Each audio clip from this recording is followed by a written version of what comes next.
வணக்கம். இன்னைக்கு நம்ம சேனல்ல ஒரு முக்கியமான சாப்டர் பார்க்க போறோம். என்ன அப்படின்னு பாத்தீங்க அப்படின்னா measurement of conductivity of an ionic solution. ஒரு அயானிக் சொல்யூஷன் உடைய கண்டக்டிவிட்டி மெஷர் பண்ண போறோம். எப்படி பண்ண போறோம் அப்படின்னு பாருங்க. ஃபர்ஸ்ட் ஓவராலா என்ன பண்ண போறோம் அப்படிங்கறத சொல்லிடுறேன். ஆக்சுவலா ஒரு கண்டக்டிவிட்டி சரிங்களா, இதுவனுடைய வேல்யூ வந்து நோன் சரிங்களா.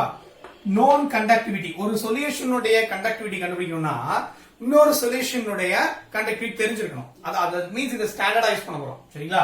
அப்ப ஸ்டாண்டர்டா யூஸ் பண்ணி என்ன கண்டுபிடிக்க போறோம் அப்படின்னா G ஸ்டார் அப்படின்னு ஒன்னு கண்டுபிடிக்க போறோம் சரிங்களா. G ஸ்டார்ங்கிறதா என்ன அப்படிங்கறத பார்ப்போம். செல் கான்ஸ்டன்ட் அப்படின்னா என்ன அப்படின்னு பார்க்கலாம். சோ G ஸ்டார் வச்சு என்ன பண்ண போறோம், கண்டக்டிவிட்டி கண்டுபிடிக்க போறோம் ஃபார் அன்னவுன் சொல்யூஷன். புரியுதுங்களா? இதுதான் ஓவராலா இன்னைக்கு நம்ம பண்ண போறோம் சரிங்களா. அதாவது ஒரு கண்டக்டிவிட்டி தெரிஞ்ச சொல்யூஷனை எடுத்துக்கிட்டு அதை வச்சு G ஸ்டார் கண்டுபிடிக்க போறோம். அப்ப G ஸ்டார் கண்டுபிடிக்கிறதுக்கு நம்ம ரெசிஸ்டன்ஸ் தேவை சரிங்களா. ரைட். சோ அந்த அதுக்காக இந்த வீட்ஸ்டோன் பிரிட்ஜை யூஸ் பண்ண போறோம் சரிங்களா. ரைட். தென் G ஸ்டார் வச்சு என்ன பண்ணலாம், ஒரு அன்னவுன் சொல்யூஷனுடைய கண்டக்டிவிட்டியை நம்ம ஈஸியா கால்குலேட் பண்ணலாம். சோ எப்படிங்கிறது தான் இந்த வீடியோல டீடைலா டிஸ்கஸ் பண்ண போறோம். சோ இது வரைக்கும் நம்ம சேனல் சப்ஸ்கிரைப் பண்ணாதவங்க மறக்காம சேனல் சப்ஸ்கிரைப் பண்ணிக்கோங்க. கூடவே பக்கத்துல இருக்கிற பெல் ஐகானை கிளிக் பண்ணிட்டு ஆல் நோட்டிபிகேஷன்ல ஃபிக்ஸ் பண்ணி வச்சிருங்க. அப்பதான் எப்பலாம் நம்ம வீடியோ போடுறோமோ அப்ப உங்களுக்கு நோட்டிபிகேஷன் வந்துடும். வாங்க வீடியோக்குள்ள போலாம். நீங்க என்ன பார்க்க போறோம் அப்படின்னு பாத்தீங்கன்னா கண்டக்டிவிட்டி ஆஃப் அயானிக் சொல்யூஷன் கண்டுபிடிக்கணுங்க சரிங்களா. இதை எப்படி மெஷர் பண்ண போறோம் அப்படின்னு பார்க்கலாம். பிஃபோர் தட் நம்ம வீட்ஸ்டோன் பிரிட்ஜை ஏன் யூஸ் பண்ணணும் அப்படிங்கிறது தெரியணும் சரிங்களா. நமக்கு தெரியும் R resistance that is equal to rho into L by A, இது தெரியும் இல்லைங்களா. ரைட். இந்த வேல்யூ நமக்கு தெரியும் இல்லையா. ரைட். அப்ப இங்க இருந்து ரோ எப்படி கண்டுபிடிப்பீங்க, rho is what AR by L அப்படின்னு கண்டுபிடிப்போம் இல்லைங்களா. Rho that is equal to A இங்க போய்டும், L கீழ வந்துரும், AR by L ன்னு கிடைக்கும் சரிங்களா. ரைட். அதே மாதிரி கண்டக்டிவிட்டி வேணும் அப்படின்னா கண்டக்டிவிட்டி காப்பா அப்படின்னு சொல்லுவோம் சரிங்களா. K அப்படின்னு எடுத்துப்போம். K that is equal to 1 by rho அப்படின்னு எடுத்துப்போம் கரெக்ட்டுங்களா. ரைட். அப்ப ரோ உடைய வேல்யூ இங்க சப்ஸ்டிட்யூட் பண்ணலாம். என்ன வருதுன்னு பாருங்க. அதாவது 1 by AR by L அப்படின்னு இருக்கும். இதை எப்படி எழுதலாம், L வந்து நியூமரேட்டர் போயிடுச்சுன்னா L by A into 1 by R அப்படின்னு கிடைக்கும் கரெக்ட்டுங்களா. கரெக்ட்டா. அப்ப L by A நம்ம ஏற்கனவே போன வீடியோலயே பார்த்தோம்.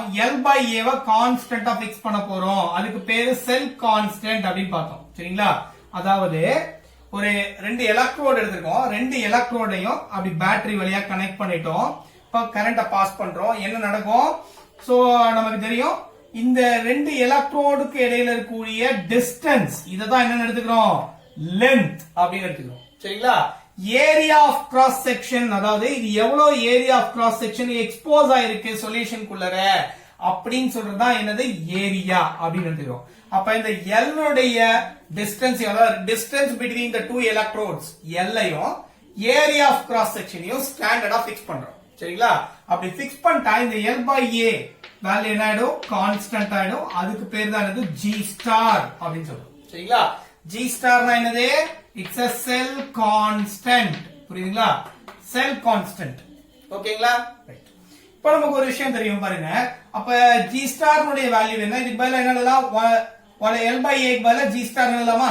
அப்ப பாருங்க K that is equal to G star into 1 by R. இல்ல அப்படின்னா K that is equal to G star by R. கரெக்ட்டுங்களா. அப்ப கண்டக்டிவிட்டி வேணும் அப்படின்னா I have to calculate G star sell constant கண்டுபிடிக்கணும். ஏன்னா இது அயானிக் சொல்யூஷன் சரிங்களா.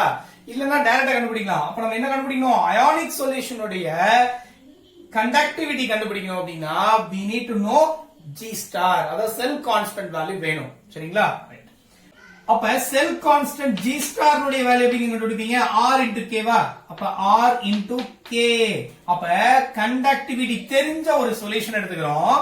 அந்த சொல்யூஷனை எடுத்துக்கிட்டு இங்க பிரிட்ஜ்ல கொண்டு போய் கொடுக்க போறோம். கொடுத்தீங்க அப்படின்னா பிரிட்ஜ் மூலமா என்ன பண்ண போறோம், ரெசிஸ்டன்ஸ் கண்டுபிடிக்க போறோம். Wheatstone bridge which is used to find out the resistance of unknown resistor சரிங்களா.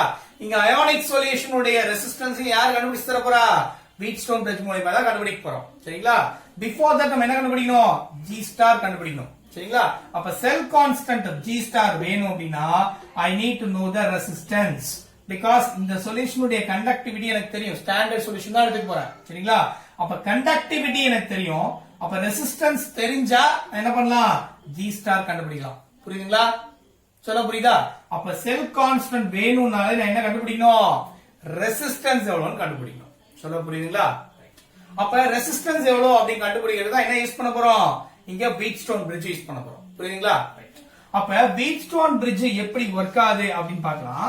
அப்புறம் அயானிக் சொல்யூஷனுக்கு எப்படி வீட்ஸ்டோன் பிரிட்ஜை யூஸ் பண்ணி நம்ம கண்டக்டிவிட்டி கண்டுபிடிக்கிறது அப்படின்னு பார்க்கலாம். சரிங்களா? அப்ப வீட்ஸ்டோன் பிரிட்ஜ்னுடைய ஜெனரல் ஒர்க்கிங் மெக்கானிசம் என்ன அப்படின்னு பார்த்துடலாம். சிம்பிளா சொல்றோம், ரொம்ப சிம்பிளா சொல்லிடலாம்.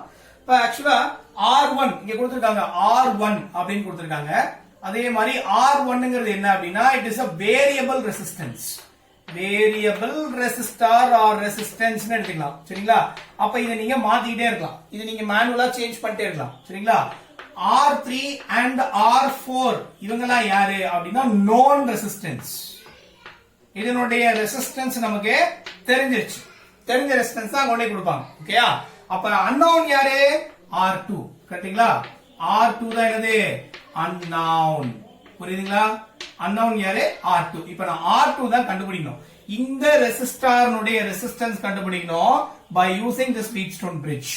சரிங்களா? என்ன பண்ண போறோம் அப்படின்னா இந்த பேட்டரி மூலமா என்ன பண்ண போறோம் அப்படின்னா டிசி பவர் சப்ளை ஆகும். கரெக்ட்டுங்களா? டிசி பவர் சப்ளை ஆச்சுன்னா இங்க கேல்வனோமீட்டர்ல டெஃப்ளெக்ஷன் கிடைக்கும். சரிங்களா? டெஃப்ளெக்ஷன் கிடைக்கும், எவ்வளவு கரண்ட் பாஸ் ஆகுதோ அதுக்கு தகுந்த டெஃப்ளெக்ஷன் கேல்வனோமீட்டர்ல கிடைக்கும். ஓகேயா? இப்போ இந்த கேல்வனோமீட்டர் டெஃப்ளெக்ஷன் என்ன பண்ணணும் அப்படின்னா ஜீரோ அப்படின்னு மாத்தணும், நல்லிஃபை பண்ணணும், நல்லா மாத்தணும், ஜீரோவா மாத்தணும். அப்ப ஜீரோவா மாத்தணும்னா நான் என்ன பண்ணணும், எனக்கு ஒண்ணு இருக்கு, யாரு இவரு வேரியபிள் ரெசிஸ்டன்ஸ். அப்ப இவரை நான் என்ன பண்ணலாம், சேஞ்ச் பண்ணி இவரை ஜீரோ பண்ணலாம். சரிங்களா? அப்ப இவரை ஃபர்ஸ்ட் ஒரு 0.5 ஓம் கனெக்ட் பண்றோம். கனெக்ட் பண்ணும்போது கேல்வனோமீட்டர்ல ஃப்ளோ இருக்கு, அப்ப டிஃப்ளெக்ஷன் காமிக்குது, அப்ப கரண்ட் ஃப்ளோ பிரிட்ஜ்ல இருக்குன்னு அர்த்தம். சரிங்களா? என்ன கண்டிஷன் சொன்னேன், கரண்ட் ஃப்ளோ சுத்தமா இருக்க கூடாது. அப்ப இல்ல அப்படின்னா தான் நம்ம கண்டிஷன் எடுக்க போறோம். சரிங்களா? கரண்ட் ஃப்ளோ சுத்தமா இல்ல அப்படிங்கறது எப்ப ஐடென்டிஃபை பண்ணுவீங்க, அதாவது கேல்வனோமீட்டர்ல நல் டிஃப்ளெக்ஷன், ஜீரோ டிஃப்ளெக்ஷன் இருக்கணும். சரிங்களா? அப்ப ஃபார் எக்ஸாம்பிள் 0.5 ஓம் கனெக்ட் பண்றேன், அப்ப டிஃப்ளெக்ஷன் காமிக்குது. சப்போஸ் 1 ஓம் கனெக்ட் பண்றேன் அப்படின்னா அப்ப அங்க டிஃப்ளெக்ஷன் காமிக்கல அப்படின்னு வச்சுக்கோங்க. சரிங்களா?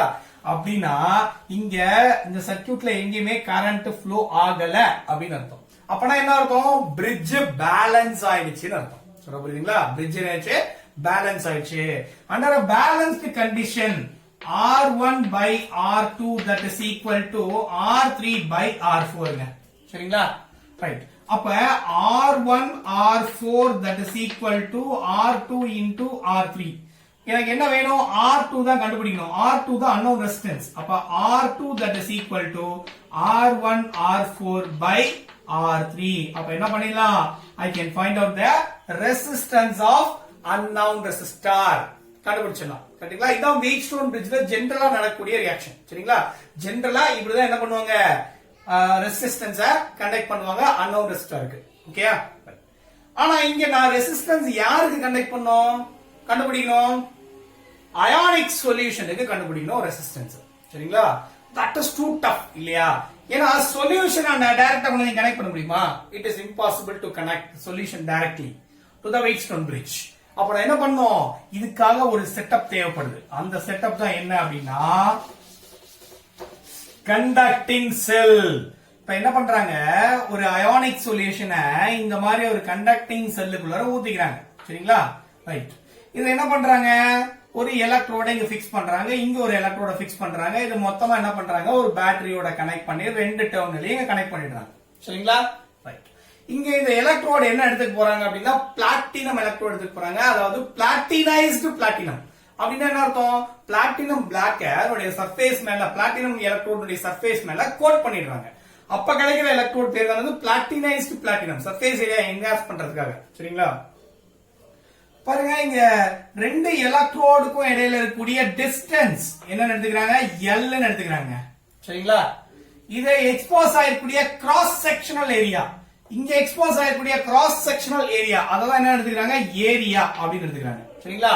அப்ப L by A என்ன ஆயிடுச்சு, that become a constant here. அதான் என்ன சொல்றோம், G star அப்படின்றோம். சரிங்களா? இப்ப இந்த G star எவ்வளவு அப்படின்னு கண்டுபிடிக்கணும் அப்படின்னா we have to find out. என்ன பண்ணோம், லென்த் ஏரியா ரெண்டும் தெரியணும். ரொம்ப சின்னது, அப்ப கண்டுபிடிக்க ரொம்ப கஷ்டம். அப்ப அதனால என்ன பண்றோம், ரெசிஸ்டன்ஸ் வச்சு கண்டுபிடிக்கணும். புரியுதுங்களா? அப்ப பாருங்க, இப்ப எல் பை ஏனுடைய வேல்யூ ஜி ஸ்டார். இப்ப ஜி ஸ்டார் வேணும்னா நான் என்ன பண்ணும், ஃபார் எக்ஸாம்பிள் இங்க ஒரு கேசிஎல் சொல்யூஷன் எடுத்துக்கிறேன். இந்த சொல்யூஷனுடைய கண்டக்டிவிட்டி கே வேல்யூ வந்து நோன். சரிங்களா? நோன், அதாவது கண்டக்டிவிட்டி தெரிஞ்ச ஒரு சொல்யூஷனை எடுத்துக்கிட்டு அதை வச்சு ஃபர்ஸ்ட் என்ன பண்ணும், G star value find out பண்ணும். ஜி ஸ்டார் ஃபைண்ட் அவுட் பண்ணிட்டேன் அப்படின்னா செல் கான்ஸ்டன்ட் தெரிஞ்சிருச்சு அப்படின்னா அன்னோன் சொல்யூஷனுடைய கண்டக்டிவிட்டி நம்ம ஈஸியா மெஷர் பண்ணிக்கலாம். சரிங்களா? ஃபர்ஸ்ட் இங்க என்ன எடுக்கிறோம், கண்டக்டிவிட்டி தெரிஞ்ச ஒரு நோன் கண்டக்டிவிட்டி இருக்கக்கூடிய சொல்யூஷனை இங்க பிக்ஸ் பண்றோம். சரிங்களா? அப்படி பிக்ஸ் பண்ணிட்டீங்க அப்படின்னா என்ன பண்ணலாம், டைரக்டா இங்க பிரீட் ஸ்டோன் பிரிட்ஜ்ல கனெக்ட் பண்ணலாம். சரிங்களா?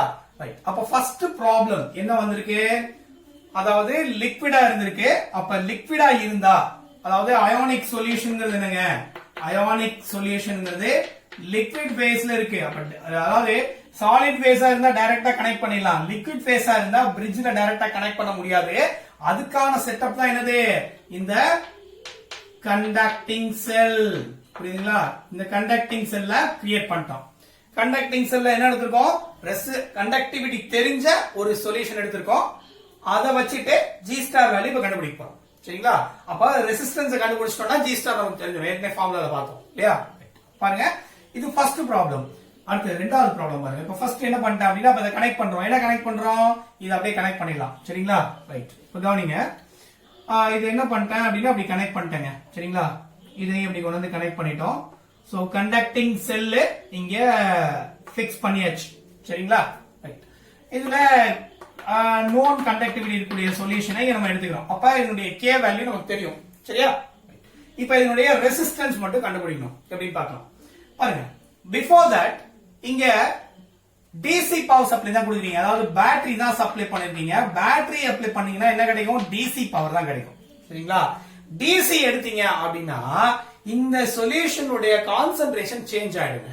சரிங்களா? ஏன் அப்படின்னா டிசி பவர் சப்ளை பண்ணீங்க அப்படின்னா என்ன கிடைக்கும், எலக்ட்ராலிசிஸ் ஸ்டார்ட் ஆயிடும். அப்ப கே பிளஸ் அயான்ஸ் நெகட்டிவ் எலக்ட்ரோட நோக்கியும் சிஎல் மைனஸ் அயான் பாசிட்டிவ் எலக்ட்ரோட நோக்கியும் டிராவல் பண்ண ஆரம்பிச்சிட்டோம். மோர் ஓவர் டெபாசிட் ஆயிடுவாங்க போய். சரிங்களா? மோர் ஓவர் டிசி கரண்ட் இருக்கிறது யூனி டைரக்ஷன். அப்ப ஒன்ஸ் பை டெபாசிட் ஆச்சுன்னா திரும்பி வராது. புரியுதுங்களா? அப்ப டிசி பவர் சப்ளை இங்க நான் யூஸ் பண்ண முடியாது. யூஸ் பண்ணா இந்த சொல்யூஷனுடைய கான்சென்ட்ரேஷன் சேஞ்ச் ஆயிருச்சு. அப்ப இதுக்கான ரெசிஸ்டன்ஸ் நான் அக்யூரேட்டா மெஷர் பண்ண முடியாது. புரியுதுங்களா? அப்ப நான் என்ன பண்ணும், இதனுடைய கான்சென்ட்ரேஷன் சேஞ்ச் ஆகாம இருக்கணும்.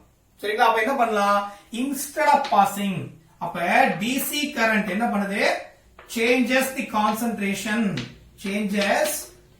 concentration of solution. ionic solution உடைய கான்சென்ட்ரேஷனை சேஞ்ச் பண்ணிடுது. அப்ப இத டைரக்ட் எடுக்க முடியாது. என்ன எடுக்க போறேன், instead of DC I should take AC current, alternating current. alternating current என்ன பண்ணும், polarityயை சேஞ்ச் பண்ணும். it does not change the concentration of the solution.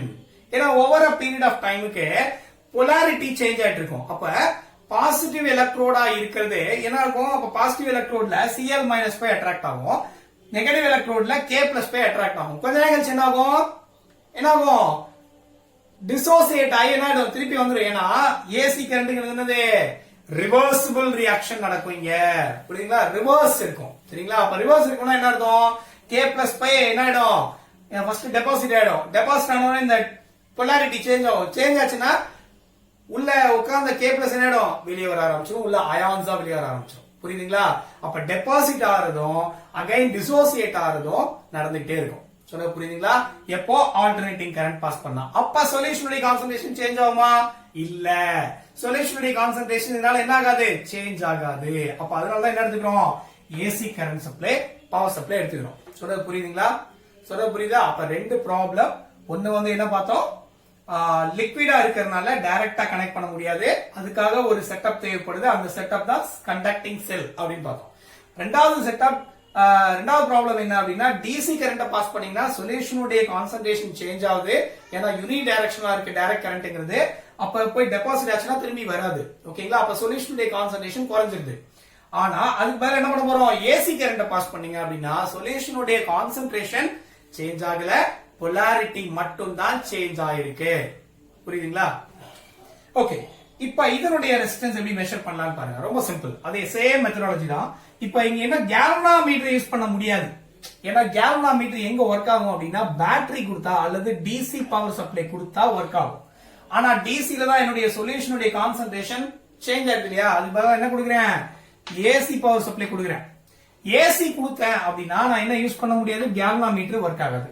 ஏன்னா galvanometer is only working for DC power supply. சரிங்களா? டிசிக்கு மட்டும் தான் என்ன ஒர்க் ஆகும், கேல்வனாமீட்டர் ஒர்க் ஆகும். சரிங்களா? அப்ப இங்க என்ன எடுத்துட்டு போறேன் அப்படின்னா எய்தர் ஒரு ஹெட்போன் எடுத்துட்டு போறேன் அல்லது ஒரு டிடெக்டர், ஏதாவது ஒரு டிடெக்டர் எடுத்துட்டு போறேன். அப்ப அந்த டிடெக்டர் என்ன பண்ணிடும், மெஷர் பண்ணிடும். எதை மெஷர் பண்ணிடும், கரண்ட் ஃப்ளோ இருக்கா இல்லையான்னு மெஷர் பண்ணிடும். சரிங்களா? இப்ப இங்க என்ன எடுத்துட்டு போறேன், ஒரு கண்டக்டிவிட்டி தெரிஞ்ச ஒரு சொல்யூஷன் எடுத்துட்டு போறேன். அப்ப இதனுடைய கே வேல்யூ தெரியும். சரிங்களா?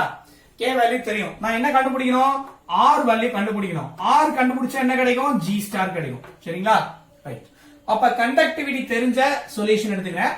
இது வந்து ஆக்சுவலா கேசிஎல் சொல்யூஷனுடைய கண்டக்டிவிட்டி அப்படின்னா டிஃபரெண்ட் கான்சென்ட்ரேஷன்ல டிஃபரெண்ட் டெம்பரேச்சர்ல அவைலபிள். சரிங்களா? புக்ஸ் நிறைய புக்ஸ்ல அவைலபிள். சோ அந்த வேல்யூஸ் நமக்கு ஈஸியா தெரியும். அப்ப ஸ்டாண்டர்ட் வேல்யூஸ் நமக்கு தெரியும். அப்ப கண்டக்டிவிட்டி தெரிஞ்சது அப்படின்னா என்ன பண்ணிடலாம், ரெசிஸ்டன்ஸ் கால்குலேட் பண்ணிடலாம். ரெசிஸ்டன்ஸ் எப்படி பண்றாங்கன்னு பாருங்க, சேம் ஏற்கனவே பார்த்த மெத்தடாலஜி தான். இது வந்து R2 அப்படின்னு எடுத்துக்கிறாங்க.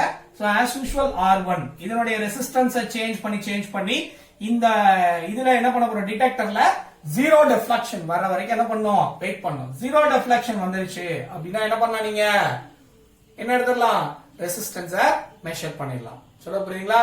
ஜீரோ டெஃப்ளெக்ஷன் வந்துருச்சு அப்படின்னா நமக்கு தெரியும் formula R1 by R2 that is equal to R3 by R4. அப்ப நம்ம R2 ஈஸியா கால்குலேட் பண்ணிடலாம். that is R1 R4 by R3 அப்படின்னு எடுத்துக்கலாம். புரியுதுங்களா? இதான் என்னது, R2. அப்ப ரெசிஸ்டன்ஸ் நம்ம என்ன பண்ணிடலாம், கால்குலேட் பண்ணிடலாம். once we calculated a resistance அப்படின்னா என்ன தெரிஞ்சிரும், G ஸ்டார் தெரிஞ்சிரும். செல் கான்ஸ்டன்ட் நமக்கு தெரிஞ்சிரும். அப்ப செல் கான்ஸ்டன்ட் தெரிஞ்சிருச்சு. இப்ப G ஸ்டார் உடைய வேல்யூ நோன் எடுத்துட்டோம். அப்ப கண்டக்டிவிட்டி தெரியாத ஒரு சொல்யூஷன் என்ன பண்ணிடலாம், இத டிப் பண்ணி என்ன பண்ணிடலாம், we can calculate the conductivity. அப்ப G star by R ங்கிறது என்னது, கண்டக்டிவிட்டி. புரியுதுங்களா? இத இப்படியும் கொடுக்கலாம். சரிங்களா? அல்லது பேர் ஃபார்ம்ல எப்படி கொடுக்கலாம் பாருங்க, ரொம்ப இன்ட்ரெஸ்டிங்கா இருக்கு. வேற ஃபார்ம் பாருங்க, G star 1 by R. அப்ப G star into 1 by R. 1 by R னா எப்படி எழுதலாம், equal to K இது equal to K ன்னு கொடுத்துக்கோம். கரெக்ட்டுங்களா? ரைட். 1 by R ங்கிறது என்னது, reciprocal of resistance. அப்ப கண்டக்டன்ஸ். புரியுதுங்களா? அப்ப எப்படி எழுதலாம் ஃபார்முலாவை, G star into G that is equal to K. அப்போ என்ன பண்ணலாம், கண்டக்டிவிட்டி மெஷர் பண்ணனும்னா G star உடைய வேல்யூ இப்ப தெரிஞ்சிருச்சு. சரிங்களா? ஃபிக்ஸ் பண்ணிட்டீங்க. ஒன்ஸ் ஃபிக்ஸ் பண்ணிட்டீங்க அப்படின்னா அதே செல்ல தான் யூஸ் பண்ண போறீங்க. சரிங்களா? அப்ப செல் கான்ஸ்டன்ட் வேல்யூ உங்களுக்கு தெரியும். அப்ப எய்தர் உங்களுக்கு கண்டக்டன்ஸ் தெரிஞ்சாலோ அல்லது ரெசிஸ்டன்ஸ் தெரிஞ்சாலோ நம்ம என்ன பண்ணிடலாம், கண்டக்டிவிட்டி காப்பானுடைய வேல்யூ கண்டுபிடிச்சிடலாம். சொல்றது புரியுதுங்களா? சொல்ல புரியுது இல்லையா? ப்ராப்ளம்ஸ் போடும்போது என்ன மாதிரியான ஃபார்முலாஸ் எடுக்கணும் அப்படிங்கறத இதுதான் டிசைட் பண்ணும். இந்த மாதிரியான ஃபேக்டர்ஸ் தான் டிசைட் பண்ணும். சோ அதெல்லாம் அடுத்த வீடியோல டீடைலா பார்க்கலாம். சரிங்களா? ஐ திங்க் சோ வீடியோ உங்களுக்கு பிடிச்சிருக்கும்னு நினைக்கிறேன். வீடியோ பிடிச்சிருந்ததுன்னா மறக்காம லைக் பண்ணுங்க. முக்கியமா வீடியோவை ஷேர் பண்ணுங்க, உங்க ஃப்ரெண்ட்ஸுக்கு சொல்லுங்க. Thank you so much for watching. Thank you.